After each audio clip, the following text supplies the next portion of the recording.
In this video, we are talking about the PlayStation 4. If it's worth it in 2023, let's talk about it. So the first thing that I want to talk about is some facts and figures about the PlayStation 4. Its inception was about 2013. We have 3 different models of the PlayStation 4. So the original PlayStation 4, which was released in 2013.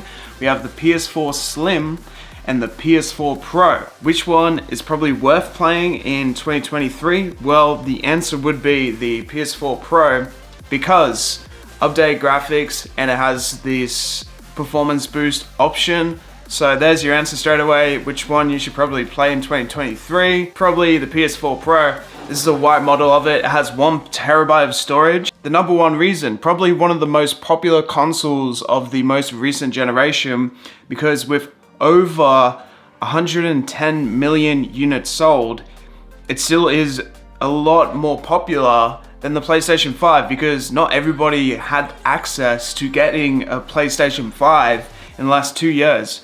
To put it into perspective, 30 million PlayStation 5s have been sold in the last 2 years.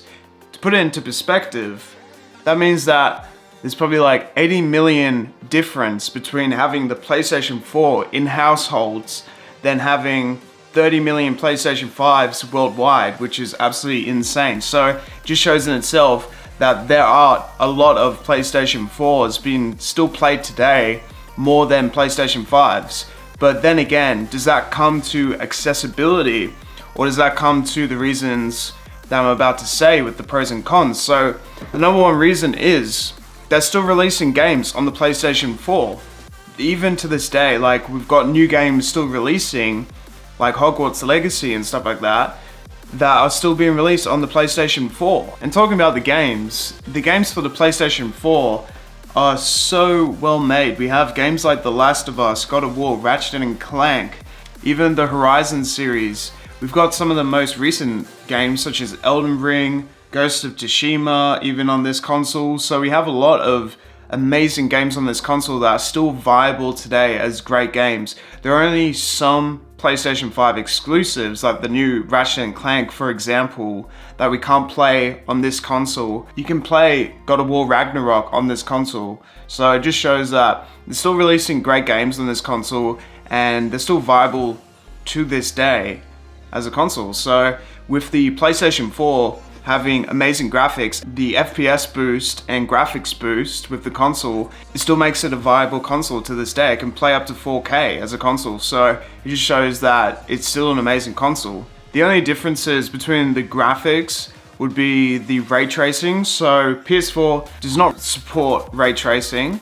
So that's the major difference you'll see between the games played on the PlayStation 4 and the PlayStation 5. I especially saw that with Spider-Man Miles Morales. There's definitely better graphics with the PlayStation 5 because there is the ray tracing support. If they had that, then yeah, it's kind of like still the PS4 would be equally just as great as the PS5. Something that the PS4 actually has more than the PS5 is actually more internal storage. So right here I've got a 1 terabyte model of the PS4 and the PS5 only comes with the 850 gigabytes of storage. So if you want to transfer all your games across, then you're gonna have to get external storage, which is gonna cost more. Having the PS4 Pro is definitely a more affordable console, definitely more accessible to this day. You can get one pre-owned for about $400 Australian. Yeah, you can still get right in there and play some amazing games if you don't have a console. For example, you don't have enough to buy a PlayStation 5, but you still want to just get right in there and just start playing the games. Probably just getting a PlayStation 4 will probably do the job for you. The only difference is no ray tracing and probably longer load times because they have the load screens. With the PlayStation 5, I noticed there's like no load screens when it comes to the games. The only other difference between the PS4 and the PlayStation 5 would be the new accessories that are coming out with like PlayStation VR and the DualSense controllers, even the Pulse 3D headsets and stuff like that, for example. All of that stuff is not compatible with the PlayStation 4, but that doesn't mean that there's accessories already available for the PlayStation 4. Like we've got the DualShock controller, which is one of the most well-known and amazing controllers. It was definitely a game changer for the PlayStation. So we've got that, and then we've got other gaming headsets that are still available to us, such as SteelSeries, Turtle Beach. So we've got many different headsets, so we can overcome these issues of not having all the accessories available to us. The only other negative is that because the consoles are getting a little bit older now, they're probably going to break down, and they're not releasing new PlayStation 4s anytime soon. That's why, because they're sort of just selling pre-owned models of the PlayStation 4 now, so they're not going to always be working forever. Eventually, they're going to become like this retro console, so might as well keep them while you can. Major problems with the PlayStation 4 would be such as the noise, the overheating, the ventilation issues.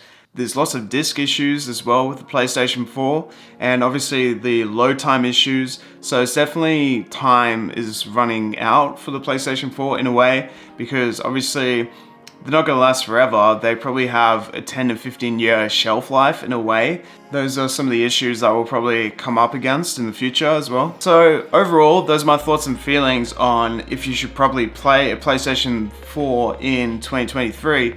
I still think there's amazing games still available to us. I think we can overcome the accessories issue by just going with other third-party accessories, and we still got the DualShock controller, so we can still play amazing games with the controller.